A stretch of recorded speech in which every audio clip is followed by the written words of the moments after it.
आज की कहानी है भूतनी का घर।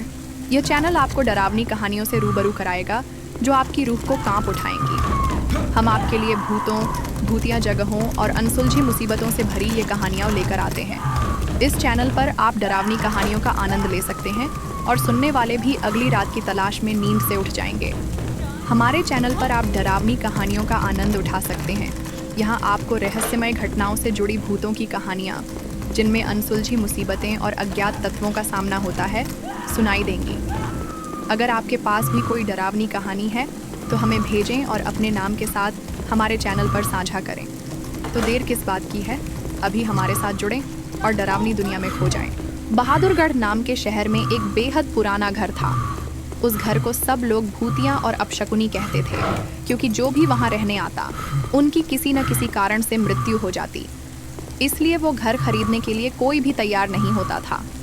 एक बार विजय नाम के शख्स ने उस घर को बहुत ही सस्ते दाम में खरीद लेता है और अपने बेटे मोनू के साथ सारा सामान लेकर वहाँ रहने आ जाता है। घर में शिफ्ट होने के 1-2 दिन में ही विजय को अपने आसपास अजीबोगरीब घटनाएं घटित होने का एहसास होने लगा। पहले तो वह इसे नज़रअंदाज करता रहा, लेकिन जब उसे घर में किसी की मौजूदगी का एहसास होने लगा तो वह सतर्क हो गया। एक दिन मोनू दौड़ता हुआ विजय के पास आया और कहने लगा कि वॉशरूम में पानी अचानक बंद हो गया और उसने वहाँ सफ़ेद कपड़े में एक औरत को देखा। इतना कहते कहते मोनू अचानक चुप हो गया और विजय की ओर उंगली दिखाते हुए कहने लगा, पापा, वो औरत आपके पीछे खड़ी है। इतना कहकर मोनू ने डर से चीखने लगा। विजय मोनू को गोद में उठाकर उसी वक्त घर से बाहर निकल गया। मोनू बहुत सहम गया था, तो उसका डर भगाने के लिए विजय ने उसके लिए एक कुत्ता खरीदा और उसे साथ लेकर तीनों घर वापस आ गए। एक रात बहुत तेज़ बरसात में जब अचानक घर की बिजली चली गई, विजय ने घर से झांक कर देखा तो आसपास के सभी घरों में बिजली थी, सिवाय उनके घर के। तो उसे लगा कि ज़रूर पावर सप्लाई में कुछ गड़बड़ी हुई होगी। इतने में विजय को मोनू के ज़ोर से चिल्लाने की आवाज़ आती है। विजय दौड़ता हुआ टॉर्च लेकर उसके पास जाता है। मोनू को दोबारा से घर में वह औरत दिखाई देती है। मोनू को सहमा देखकर विजय उसे अपने साथ बिजली ठीक करने के लिए पावर हाउस ले जाता है। उनका कुत्ता भी यहाँ वहाँ देखते हुए ज़ोर ज़ोर से भौंकने लगता है। विजय को आभास होता है कि कोई उनके पीछे पीछे आ रहा है। पावर हाउस का दरवाज़ा खोलते ही विजय को सामने एक लाश दिखाई देती है। लाश देखकर मोनू भी डर के मारे चिल्लाने लगता है।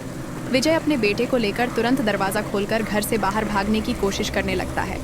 घर से बाहर निकलते हुए अचानक विजय का पाँव दरवाजे के पास बनी लकड़ियों की सीढ़ियों में फंस जाता और बहुत कोशिश करने पर भी वह पाँव बाहर नहीं निकाल पाता। मोनू अपने पापा को बाहर खींचने की कोशिश करता है, लेकिन काफ़ी प्रयास करने पर भी वह विजय को बाहर नहीं निकाल पाता। कोई उपाय न सूझने पर मोनू अपने कुत्ते को लेकर वापस घर के अंदर चला जाता है और दरवाज़ा खुद ब खुद बंद हो जाता है।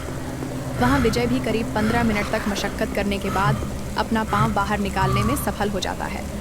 विजय दौड़ता हुआ घर के अंदर जाता है और चारों ओर मोनू की तलाश करता है, लेकिन उसे ना तो मोनू और ना ही कुत्ते का कुछ पता चल पाता है। बहुत ढूंढने पर भी जब दोनों नहीं मिलते तो विजय हार मान लेता है और उनके दोबारा मिलने की आस में वहीं रहने लगता है। कुछ दिन बाद विजय बिजली की लाइन को ठीक करने के लिए एक इलेक्ट्रीशियन को बुलाता है, लेकिन घर में दाखिल होने से पहले ही वह दरवाजे से ही उल्टे पैर भाग जाता है। विजय के पूछने पर वह कहता है कि आपके घर में एक औरत, एक बच्चा और एक कुत्ते का भूत दिखाई दे रहा है। इलेक्ट्रिशियन की बात सुनकर विजय उदास हो जाता है। उसे एहसास हो जाता है कि अब उसका बेटा कभी लौट कर नहीं आएगा, जिसके बाद विजय वह घर छोड़कर चला जाता है और कभी लौट कर नहीं आता। कहानी से सीख: किसी भी चीज़ पर अपना समय व धन निवेश करने से पहले जांच पड़ताल कर लेनी चाहिए